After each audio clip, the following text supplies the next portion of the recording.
Hello everyone, this is Mirko Guerrini and I welcome you to the Jazz Transcription Clinic, a monthly interviews podcast where we talk with accomplished jazz doctors about their lives, career and their personal secrets on the art of transcribing. If you want to improve at jazz, stay tuned and follow the Jazz Transcription Clinic on the socials for more content. I acknowledge the traditional owners of the land on which this podcast is being recorded. I pay my respects to their elders, past and present, and the Aboriginal elders of other communities who may be here today. Hello everyone, welcome to another episode of the Jazz Transcription Clinic Podcast. Today is a great honor to have a young, talented saxophone player and transcriber from Austria. It's the first guest doctor in the clinic from that country that I love so much. I spent some nice holidays and I have fond memories also of playing in Austria. And I'm talking to Mr. Max Glanz. Hello Max, thanks for coming to the podcast. Hello, thanks for inviting me. It's a pleasure. So Max, despite being a young player, has already a good established career in music. We were just chatting and he was telling me that his plan is to move to Germany soon. He has released a single called Tired of Lying with his band Original Nerd. Original written with the number 1 in place of the letter L, as a nerd would do. And his album is about to come out. The album will be called System Overload. Is anything you want to tell us and our listeners about your next release? Well, it's going to be released on the 15th of November, and it's the second album of the band. We spent quite some time developing everything, and the recording process was also quite intense. But yeah, I'm really happy how it turned out. And right now it's in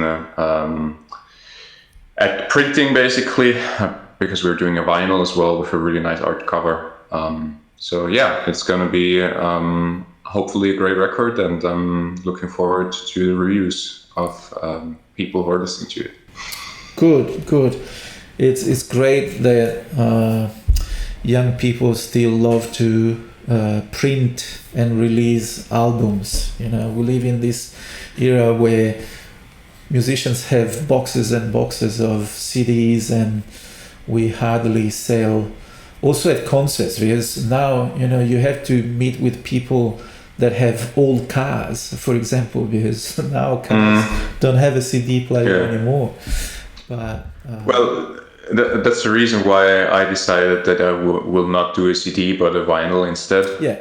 Because the vinyls is coming back, I think, also for young people, and my thought was I want to do like a whole piece of art, kind of.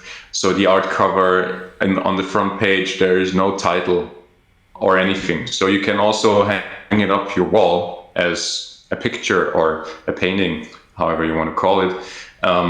And so you're not buying only the physical copy of the music, but also something that you can put somewhere or that you can use in a different way. So I think maybe that's the future, that you compile a lot of different things and sell it that way. Yeah, good, great.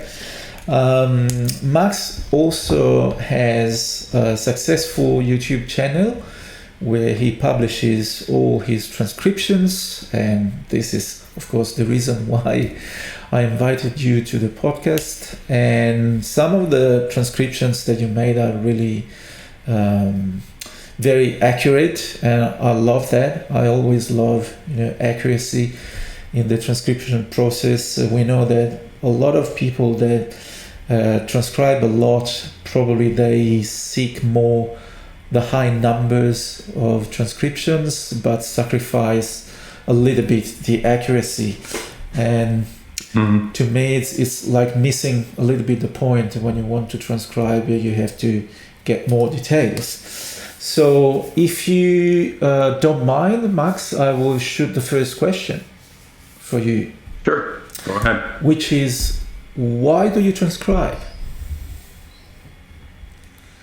So I think the reason why I transcribe is not in particular the reason that I hear quite often, which is to learn language.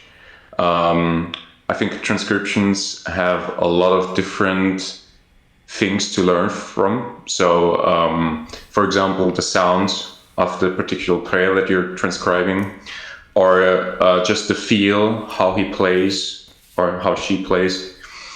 And also getting to know a tune, for example, is also something that I learned by transcribing just maybe a chorus of a solo by Sonny Rollins over any given standard, basically, because usually the solos are so clean and they give you a really good idea what the functional harmony and everything what's about that, is what's going on there, basically. Yeah. And of course, learning language as well, like transcribing certain bits and parts of a piece, maybe, or dissecting certain things. But I think there is much more to a transcription than just learning language, in my opinion. Yeah, it's interesting that you said sometimes you transcribe only one chorus, and I was thinking maybe even the first chorus after the melody that would be probably the closest to the actual melody, because the melody is still fresh in the memories. I mean, what comes to my mind is, for example, there's a solo of the song On a Slow Boat to China by Sonny Rollins. Yeah. It's quite an old recording. And he solos only, I think, one chorus. And I really like those solos, for example, because everything that the player wants to say, he has to put inside of one chorus. Yeah. So the whole build-up of the solo happens in one chorus. Yeah. And it's basically a curve, right? So it's not like a lot of players sometimes go straight at it and, start with an insane pickup line or something like that. But I think, especially with the players in the older generation, they have a really nice build-up motivically or rhythmically. And if you have everything in one chorus, then there's everything you need to know, basically, of this song. Yeah. In one solo. There is that other great example of Kenny Garrett playing one chorus over a blues in E flat in a Woody Shaw album. And it's a great example of, take a blues lick, a blues pattern, and make a great statement in 12 bars. And that's all you need to say. That's good. And especially, you mentioned Sonny Rollins. He is, in my opinion, one of the greatest architects in jazz music. He's able to really build a palace with one small brick after brick after brick. He's great, in doing that. And the next question is, what do you expect to bring home with your transcriptions? You already mentioned a few things. You want to learn the sound, the feel. Is there anything else that you look when you start transcribing? I want to get this thing in particular. I think it really depends on the transcription, because sometimes you are looking for different things with different players or with every transcription that you do. So especially if I transcribe Michael Brecker, and I have a couple of his transcriptions, he's very meticulous about his four-note cells, basically, right? And so you can really see what kind of cells he uses also to substitute certain chord changes or something like that. We might talk later about one of my transcriptions that I sent you, the Giant Steps transcription, and this is a great example. Although there are so many chords in Giant Steps already, he's still substitute certain things. Yeah. And it works because the cells in themselves work very well and they're very clear. So this is one part, for example. The other thing is, if you listen to Stan Getz solo, for example, the way he phrases certain things, the way he uses vibrato, also Sonny Rollins, the way he uses vibrato, all those things, you know. So it depends if you're transcribing a ballad, for example, or a slow blues. You will look for other things than if you transcribe an up-tempo swing tune or a funk tune or something like that. Because with an up-tempo tune, you're more looking for the phrasing and the technical part, I guess, and how they stick together certain phrases or cells or whatever. Articulation. And with a ballad, exactly. And with a ballad, it's more about the musical approach, which kind of sound elements they put in. So vibrato, certain scoops, long notes, for example. You don't hear a lot of long notes in the breccia solo usually, for example. No. No. At least the ones that are famous, let's say it like that. There are a lot of different things, I guess. That's good. And how do you choose the solos that you want to transcribe? Well, so I think that depends on what I really want to learn at the moment and what my weaknesses are. So I definitely, when I started to study saxophone, I was more into Coltrane and Brecker, but I never really went deep into the traditional side of jazz. And so I did that a couple of years ago. I started really to, get a deeper grip of, traditional, the traditional language, let's say it like that. Yeah. And in order to acquire that, I also started to transcribe a lot of Sonny Rollins, because I think he is a really good blueprint for a lot of the history of the tradition, as well as Stan Getz, for example. They have two different approaches and two different sounds, obviously.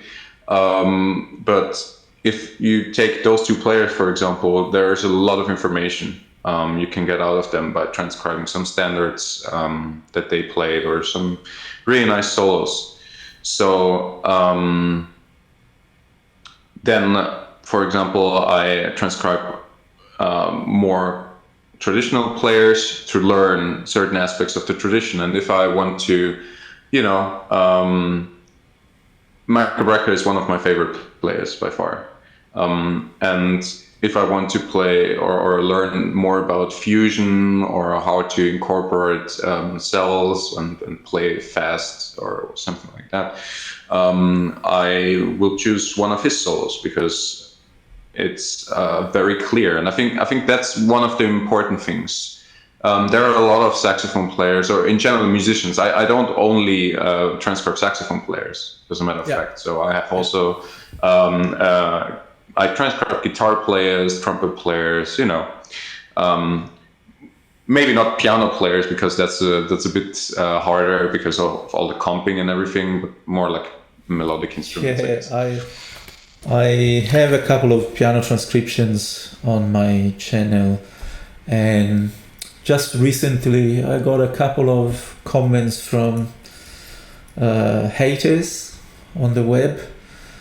And in particular, I transcribed the solo by Red Garland on What Is This Thing Called Love, because it's a solo that I really love.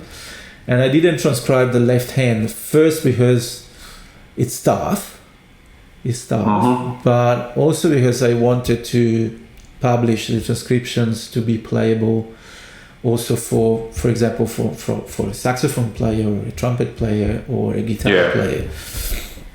And a couple of people didn't like that, and they say, did you know that Red Garland was also using the left hand when he was playing? So Yes, I mean, I did, but I have, for example, transcribed a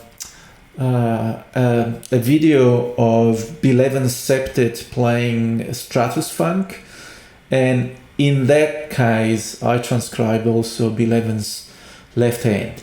But I must admit, it's not too hard because he's playing quite simple. It's a blues, and I was able to, I think, do a reasonable job, but it wasn't too hard. So I mean, it's a different challenge, but I understand. And sometimes, you know, if you are a pianist, you have to transcribe the left hand. But I play the saxophone. I play a bit of piano, but just, you know, if I transcribe a pianist, it's also because I want to share, especially the ideas that he puts in. Or maybe if I want to study a specific thing with the left hand, maybe I will try to source an already transcribed version of that solo, so I can study on the keyboard. Good. Sorry, I think sometimes as a saxophone, I can speak only as a saxophone player because I only play a little bit of piano and not too well. But I think transcribing other instruments is sometimes really helpful to get a broader view how different instruments are tackling problems like, you know, hard chord changes or something like that, because there are certain lines, certain phrases that really work well on a certain instrument. And as a saxophone player, you're not used to trumpet lines sometimes, or you're not used to guitar lines, especially.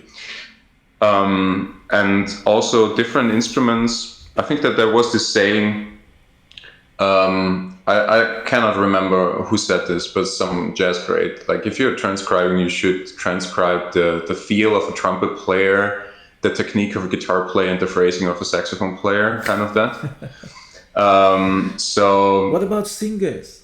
Where are the singers? well, yeah. I mean, you could for sure transcribe Ella Fitzgerald's scat solo, but that's basically she learned everything from horn players. That's why she was so great. But also sometimes, you know, if you try, for example, to transcribe, I think it was Ciolovano that once said that the hardest swinger and the hardest to transcribe was Frank Sinatra, for example, who I can imagine, never improvised in the way we think at improvisation. But if you want to transcribe how he sings, even, you know, the famous "Fly Me to the Moon," and you want to be accurate with the rhythm, it's a hell of a job. Because he was using, you know, the beat placement in a very creative way and efficient way. I mean, that's also, I think, an important topic that I'm not very good at myself. But for example, I really admire how Sonny Rollins or Stan Getz can play a melody, you know, and outphrase it basically with certain melodies, because you still have the core melody and you can hear it, but there are so many other things happening at the same time, what they're playing. And I think that's also something that can be important to transcribe if you really want to be able to play great melodies, especially in a traditional context. Yeah, absolutely. You're right. Now, if we want to dive in a little bit more into your process of transcribing, can you describe, if you want to share some of your secrets, but can you describe your methodology? Well, so, I mean, it really depends on the song. Sometimes I hear a song for the first time and I think, man, I really want to transcribe that right away. As soon as it is released sometimes. So there's not a lot of methodology before the transcription process sometimes. But if you have other solos, and I think if you're getting started or if you have not transcribed a lot of solos, it's probably good that you start with transcribing solos that you know very well. So in the best case scenario, you can sing them already, or at least parts of them, because sometimes it's kind of hard to mimic and the exact solo with the voice because the range is different, or if it's fast, you cannot keep up. Yeah. But having at least the feeling and remembering some parts of the solo. So that's quite good. And then usually what I do, and I think that's one of the most important aspects about transcribing, is that before you start to transcribe the solo, you should be able to hear the chords or write down the chords at least, that you know them. If you transcribe a solo from a jazz standard, there are a lot of lead sheets on the internet, and a lot of them are wrong. Yes. In a lot of cases, the way the band plays the standard or the song, whatever, is different chord-wise. Yeah. So you can go to iReal Pro, for example, and let's take All the Things You Are, for example, and there are a lot of chord changes there. Basically goes for every key almost. Yeah. And there are still a lot of different ways how you can play it. And so sometimes I think it's really important to first go really over the chord changes, what they play in the melody at least, because usually they kind of stick to it in the solo as well. Because writing down every chord change is a little bit of overkill during the solo. If that's like a 4-chorus solo and you write down every chord change at the exact position that they play, that's insane. That doesn't make a lot of sense, I think. But getting a grip what they're doing is probably a good idea. And then what I usually do, I put the solo into a software called Transcribe. I guess you know that one. Yep. And not particularly for the reason to put it on a slower tempo, but it's really nice to mark certain parts of the solo. So usually I mark every 2 or 4 bars, depending on the speed of the solo, that I have a certain grid, let's say it like that, and I know where I am. And I usually like to transcribe it at full tempo, because I think that's also part of learning it, because your ears also get faster if you transcribe more, and even solos on a high tempo. Yeah. And only when there are certain parts that you really cannot get otherwise, because something is happening in the band, for example, and it overshadows what the soloist is playing or whatever, then I slow down, usually around like 15 or 20%, because if you go like 50% slower, sometimes, especially with players that are not super accurate with the rhythm, it gets kind of hard, yeah. And you might misinterpret certain things that they do. If you transcribe Michael Brecker, you can turn it down to probably 10% and it still sounds the same. That's one of the insane things I realized with him. I've done a couple of Brecker solos, and there were some parts where I wanted to try to get every single note, so I put down probably even to 40%, and still was able to hear all the notes. Yeah. Same with Chris Potter is another one that can be super clear, super clean when he plays. I think modern players in general are quite clear. I think if you go to some players that are, like if you transcribe Joe Henderson, for example, which is considered a modern player, I guess, but his time feel was way different from Brecker because it was not really exact. It was more floating, which is also nice, depending on the context, and it suited him for sure. Yeah. But if you turn it down, it will just be all over the place. You cannot identify anything anymore. Like a couple of big challenges. One was I transcribed an Illinois Jacket solo on Blues in Louisiana, which is a super slow blues in 12/8. And oh man, the tempo to transcribe the tempo there was I needed to compromise a lot. And the other one that I just finished last night, and I'm just editing the video and the episode to be published soon, is one of the Paul Gonsalves solo on diminuendo and crescendo in blue, like the 30 choruses over a blues in concert Duke Ellington flat, yes.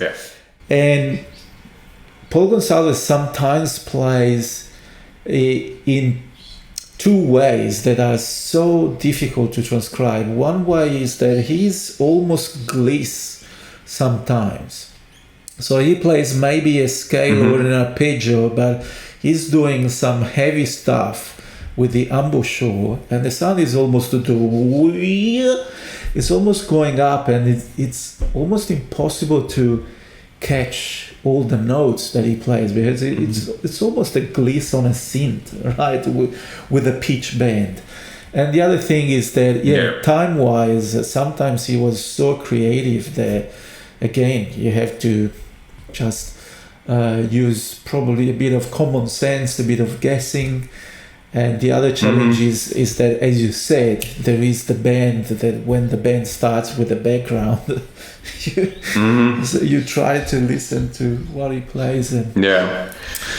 But I mean, that's the same thing with every Dexter Gordon solo as well. Yeah. Because he plays sometimes a quarter behind the beat or something like that. You know, he plays his own time. A few days ago, because now there are all kind of softwares where you can separate or split the stems in a recording.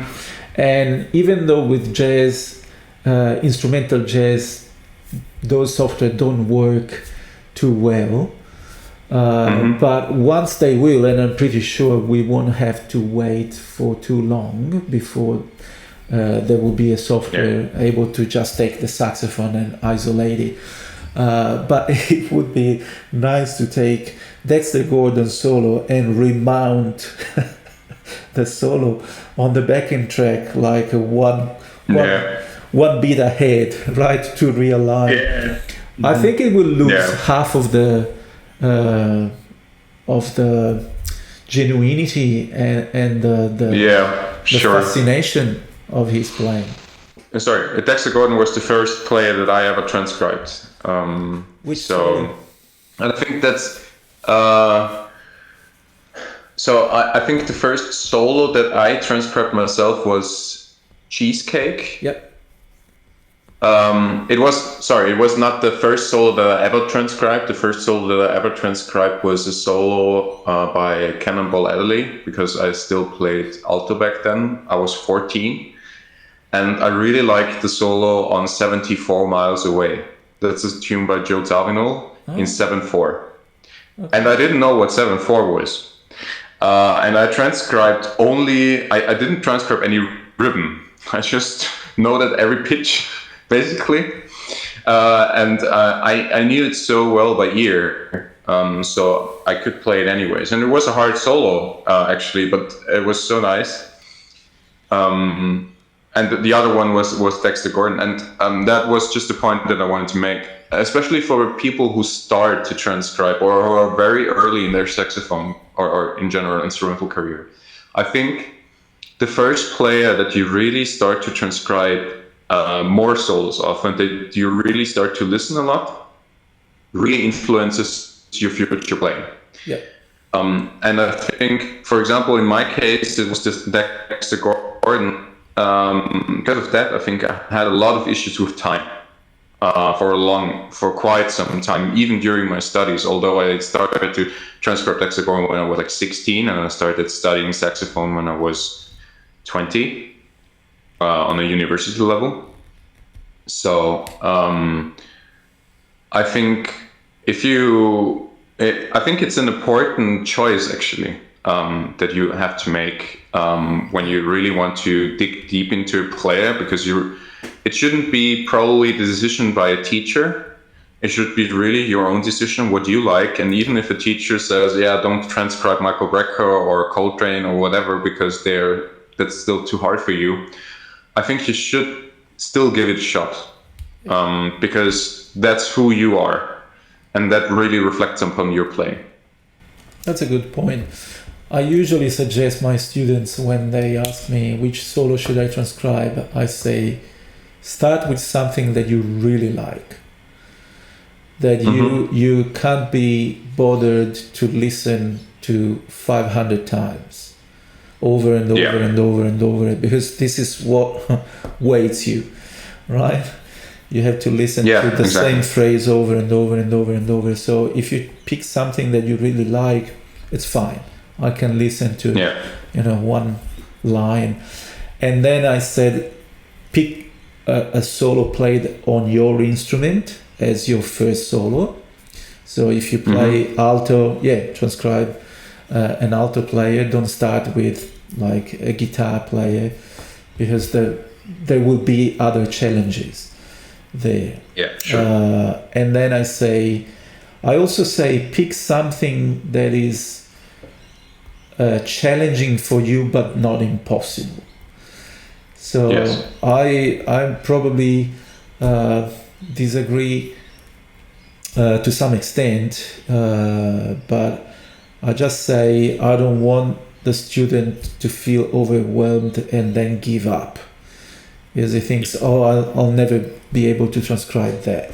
So if you think you can manage a Coltrane solo, do it, but otherwise start with something that you can get, 70%, right? And then you seek for some help, because it can be a soul-destroying experience. I remember the first solo I have ever transcribed was Lester Young playing a blues called Easy Does It, and I had a terrible pitch back then when I was about 20. I was so slow, it took me, a month and a half to transcribe that solo. And then I went to my teacher and it was half wrong, right? So I came back home and I was really down, and I said, I'll never be able. But then, the more you do, if you persist, everything goes up at the same time, and you start recognizing patterns. You start recognizing rhythms, you start recognizing the sound of your instrument. And another guest doctor told me that there is this thing called how is it called? I forgot. When you basically have a perfect pitch for your instrument only. True pitch. I think it's called true pitch. Yeah. I saw some videos on YouTube about that. Yeah, because if I transcribe a tenor player, I don't need the saxophone anymore. But if I'm transcribing even a trumpet, sometimes I need to double check, that note, because the timbre is so different. While on the tenor saxophone, I can recognize, okay, this is a high F, or this is the middle D, right? Because you recognize the timbre of it. Yeah. Do you write the solos down, Max? Well, I have a transcription channel, so I have to. Right, but in that case. Apart but I didn't. Business related. So when I was doing transcriptions, when I was starting university years, I did not write down a lot of things, and I think I regret that to a certain extent. Not only because I could have posted it on YouTube or something like that, but if you transcribe a lot of different solos, you definitely will forget a lot of things. And I think rewinding something that you transcribed a couple of years ago is something that is really helpful sometimes, because after a certain period of time, you start to get different things. You learn more about harmony. You start to realize, that's what he actually played there, for example, that you couldn't understand before. And of course, you could just go back to the recording, but just, if you have written it down, maybe just by hand, and you just find this sheet of paper somewhere in, a pile of paper, and you just pull it out and you see, I transcribed that like 3 years ago. Let's listen to it again and see what you played, or just play it with the sheet music that you wrote down. I think you can realize a lot of different things. And also, what is really important is every person in the world has a different strength, or how should I put it? The way you learn things depends on each person if you want to learn it fast. So some people learn things faster if they see something. Some people learn it faster when they can listen only to something, or if they just have the motoric things, like the muscle memory. Yeah. So I think it is really important for every, especially musician in general. It's really important to learn that about yourself.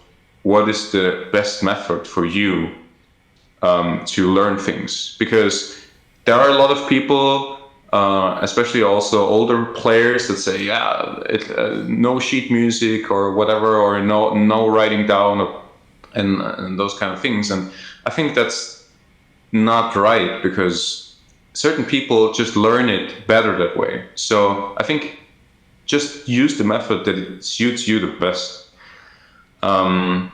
And so writing it down also helped me in a certain way. So I'm more kind of an audio-visual person, I guess. So I need both the audio and the written down thing.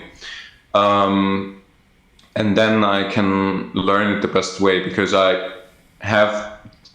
usually, even when I practice, for example, and I practice, for example, a certain cell or something like that, and I can see it. It helps me to memorize it in the first place a little bit better, and then before I play it, I sing it, because I want to get it into my ear before I even play it with my instrument. Yeah. And so with this process, I really get it into my ear. And the same thing also, I think, works with transcribing solos. So learning a solo, or transcribing a solo is one thing, and learning the solo is the other thing. Yeah. So of course you're learning while you're transcribing, but sometimes if you finish transcribing the whole solo, let's say you're transcribing a whole solo instead of just a line or something. But if you transcribe the whole solo, sometimes it's easier for people to see the whole thing and then even make some markings or something like that, because those are certain passages that you really want to focus on, and then learn it by heart, for sure. Learn every solo by heart. I think that's very important. Yeah. If you really want to get it inside of your playing. Yeah. I like your idea of going back through old transcriptions, also to see whether, you can find some more inaccuracies of the old transcriptions, and whether now you are 100% sure that there is a different note there, or a different articulation, or a different chord there. This is something I will do on myself, because it's interesting. It's a very, I think, informative also on how you developed as a listener. Mm-hmm. That's good. And you already introduced this topic about how do you practice your transcriptions. If you do it for yourself, and if you want to learn a solo, is there a specific routine that you apply? So I think this routine changed a lot over the years. But I think the routine that I have right now, which is quite time consuming, but I think has probably the best result in the end if you really want to learn a transcription is you obviously go phrase by phrase, and if it's a solo that it's singable, then you should be able to sing every phrase. So you just take, for example, in Transcribe, the program that I use, but you can use whatever program you like. I take one phrase, listen to it maybe not just once or maybe more times, and then I try to sing it with the recording. Yeah. The next step that I didn't do, but I think that would be also quite sensible, is to sing it without recording, so without anything. Just try to have it in your ear, but I still have to do that myself, so that's the next step. And then just finger the phrase without playing it, and then play it on a really with really soft touch, so that you can still hear the original recording and the exact phrasing that he does or she does, and then you play it like you feel it, basically, because then you most likely feel it the way that he played it, or the person that played the solo. Yeah. And then you can do that with every phrase basically until the end of the solo. Yeah. And then you should be able to play it in a slower tempo, like 80% maybe or something like that, then 100%, and ideally 110 or 120%. Because especially, like, you know, maybe there are a lot of younger people listening as well that are still in university. And there are certain exams where you have to play a transcription, for example. And if you're nervous and, you know, there will be some mistakes. So play it on a faster tempo, because if you can manage that, you can manage 100% for sure, even under pressure. Yeah. And the final part, I think, and I did that, for example, on the blues solo by Wardell Gray. There are those Norman Granz recordings of some sessions with a lot of different musicians in the 50s. Yes. And they played a blues called Apple Jam. So it was not even a particular hat, to be honest. But what I did was I took the phrases that he played and I exchanged them. So, for example, take a backing track of a blues. And take, for example, like, you have to remember all the phrases, of course, but take a phrase from the 5th chorus, for example, and play it over the first 4 bars, and take a phrase of the 2nd chorus and play it over the 5th to 8th bar, for example. And so you kind of mesh the solo, you mix it up, and then you really learn those phrases. And for example, like a couple of months ago, I practiced blues again. So this particular blues was in C concert, and I played Cheryl, the blues head, and improvised. And suddenly a phrase from this solo just came out, you know, and I remembered it. And I think those are the exact moments when you realize that transcription can really benefit you if you really do it diligently. Because sometimes those phrases are just coming out, you know, but you shouldn't force it necessarily. Yeah. But I think that's the hardest thing to do, and you don't have to do that with every solo because it doesn't make sense with every solo. Yeah. But for example, with the blues, it really works well because it's a short form, and then you really learn this solo. Yeah. You reminded me a couple of times during our conversation about things that Dave Liebman told me when I studied with him. He's a big advocate of transcribing, of course. I think I got it from him, and he was saying one thing that you mentioned a few minutes ago. He said your language as a mature player will be based on maximum 3 solos that you transcribed. the first 3 solos that you transcribe. So that's like what you said, it's really important which solos you choose as your first ones, because they will have an impact on your language overall, and even after 20 years there will be traces and influences of that solo.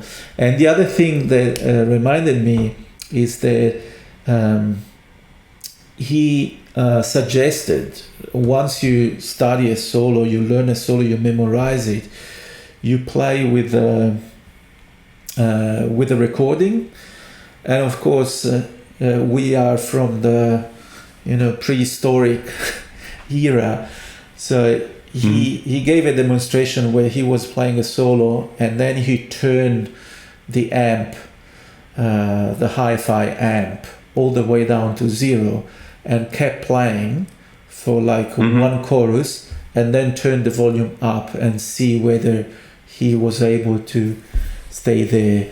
And that's challenging, but it's a great exercise, because it makes you think also of the pulse of the music. So you feel that every phrase now is not just a series of notes, but is a space that you have to manage, and it's quite nice to do it with some solos. For example, if you take the famous Miles Davis solo on So What, that you can do that and try to turn back on the sound after even half a chorus and see whether you are still a line, or you dropped a couple of beats, or you ran too fast.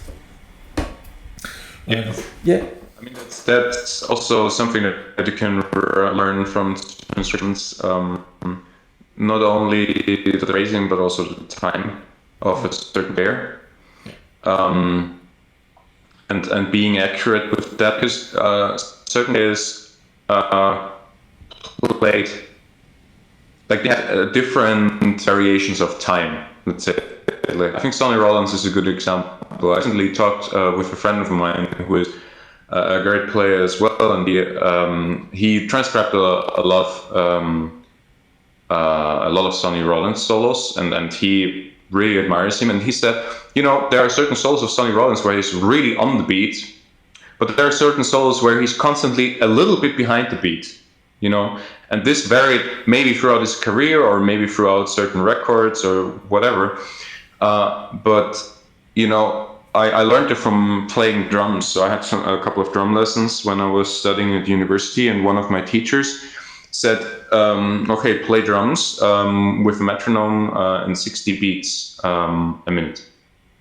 And then just play a regular straight groove and try to shift in front of the beat, on the beat, and behind the beat. And I think that is something really important, especially for horn players, because I think horn players mostly struggle with time, to be really on the beat, or being consistent in front of the beat or behind the beat. It's fine either way, I guess, but you have to just be consistent with time to a certain degree, at least. So the band can also rely on you, and you're not relying only on the band. And if you focus on that, for example, in transcriptions, you can see that most of the great players that we admire and we listen to a lot and transcribe a lot are very, very good with time. They are very consistent. If you go back to Charlie Parker, or even before that, even Lester Young had great timing, for example. He was swinging as hell, and it just worked. Maybe he was not particularly on the beat all the time, but he was so consistent that it just worked. And it's the same thing with, Dexter Gordon is probably the hardest example of this, because his time is basically all over the place, or Wayne Shorter. He's also not particularly playing on time, at least on his later recordings especially. But Eric Dolphy is another, for example. But there is a certain thing that they have that makes it still consistent somehow, But it's really hard to get it with those players, I think. But these are the craziest example of the point that I'm trying to make. Yeah. If you're listening to Michael Brecker or Bob Berg, all the modern players, or Dave Liebman, for example, they're usually all very on it. They can go to different places if they want to, but I think I've never heard a Michael Brecker solo where he was extremely far behind the beat, for example. Yeah. Usually. Yeah. Yeah. That I think is also your personality. You know, there are personalities. Everyone has a different personality. Like there are people that speak faster than others. Yeah. Right? And so you can't blame them for speaking too slow or too fast. It's just the way they talk. And you go with it. All right. Now, I think we can go into that transcription that you chose, because the next question is, who was the most difficult player you transcribed? And I don't know if it was Michael Brecker or if you had different challenges. Maybe not a saxophone player. I don't know. Well, it's hard to say it overall because there are certain aspects to every player. Like from a technical standpoint, as a saxophone player, there is probably not a lot more than Michael Brecker you can transcribe. Especially if he's doing his false fingerings also with the palm keys and everything, that's quite hard to get. If you're talking about feeling, for example, I think Michael Brecker's feeling, since it's very on the beat usually and it's very clear, is way easier to transcribe than the feeling of Wayne Shorter, for example. Yeah. Or the feeling of Ben Webster. Also the sound. I'm playing a Mark VI with a link, with a metal link, old Florida, no USA. So the setup really suits stuff like everything that's post-Coltrane, basically.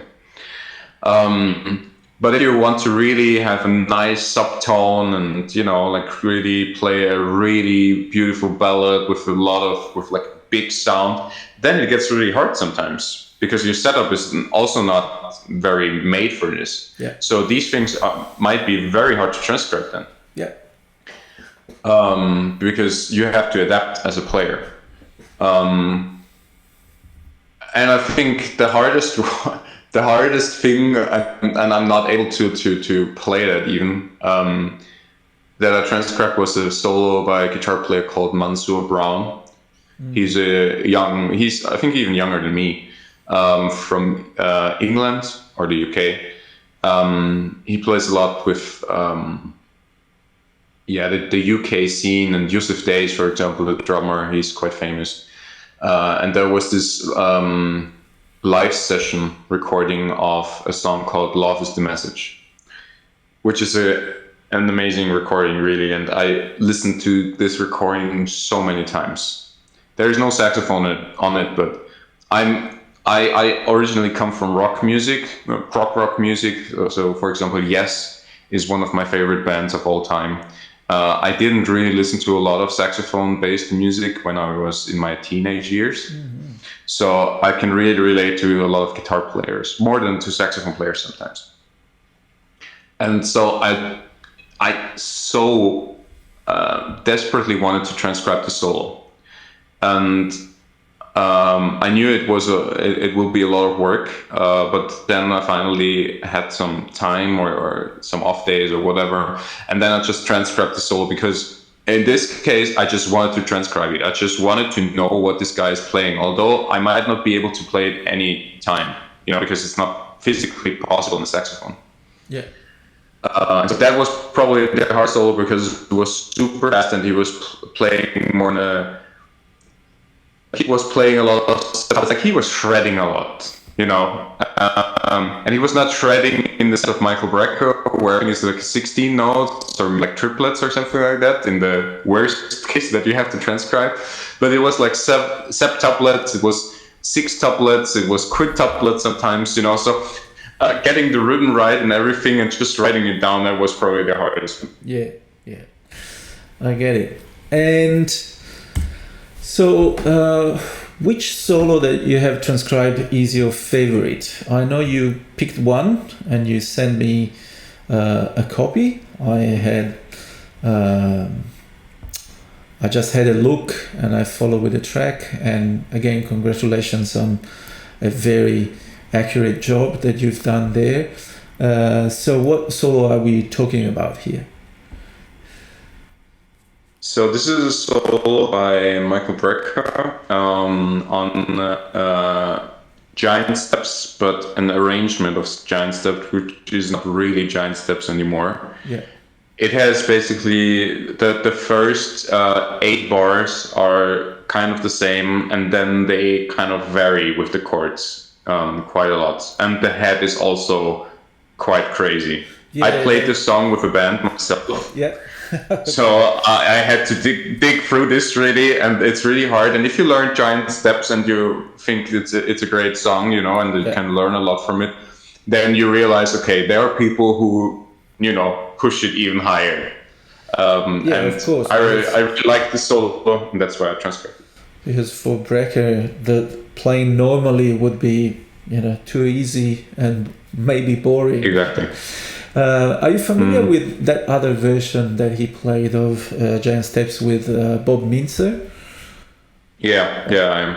I like Bob Mintzer's solo actually more on that recording. Yes, because it's so melodical. Exactly. It's crazy. Exactly. The other day, a student at university asked me, how can I play Giant Steps in a melodic way? And he didn't know that version. And I said, listen to this guy. You know, he's just playing like over a normal standard and making really a fantastic usage of the common notes and how to play horizontally through that crazy chord progression.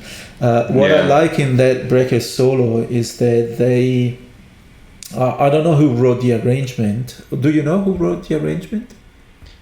No, I didn't find any information on that, but he played with Jeff Tain-Watts, and it's quite rhythmic. So I assume that it's an arrangement by Jeff Tain, or in a combination with Joey or something like that. I'm not sure. Maybe. But I don't think that it's an arrangement by Brecker himself. Yeah. What I like is also that part where they introduce the sus4 chords. Because sus4 chords to me are always a great tool to relax a passage where maybe there were a lot of chords, a lot of tension in the harmonic progression, and you put a couple of bars of a sus chord and everything goes back to, we can start again. And I love that onto that piece in particular, because it makes it almost more pop in a sense. And it's great. Yeah, it's a great version. Did it take long for you to transcribe it? Certain parts fit for sure, because what Brecker did there, he substituted a lot. So you're used to the chord progression normally. Yeah. And I transcribed basically half or 2/3 of the solo of Coltrane on the original version. Yeah. But that was a long time ago, and you're used to the sound, right? Yeah. And so when Michael Brecker started to substitute certain things, and additionally they changed the chords, it started to get hard to get certain parts of it. But this solo took also quite some time to be able to fully play it, because it's also a long solo. I think it's like 2.5 minutes or 3 minutes, just the solo alone.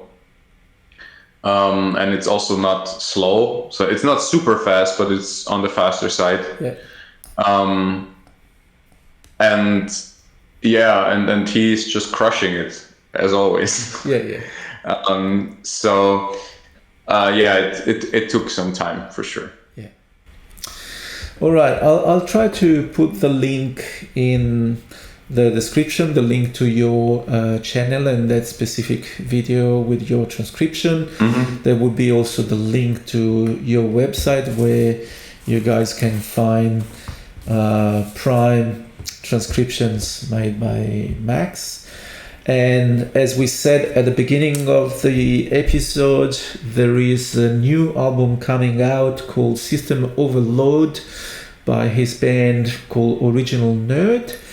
And I'm really glad that I had the opportunity to talk to you, Max, and to offer our listeners this very informative conversation that we had. Well, thank you very much, Mirko, for inviting me. And I really enjoyed talking to you. It was a pleasure. And with everyone else, I'll see you and hear you next time. Thanks for watching and listening. Bye. Ciao.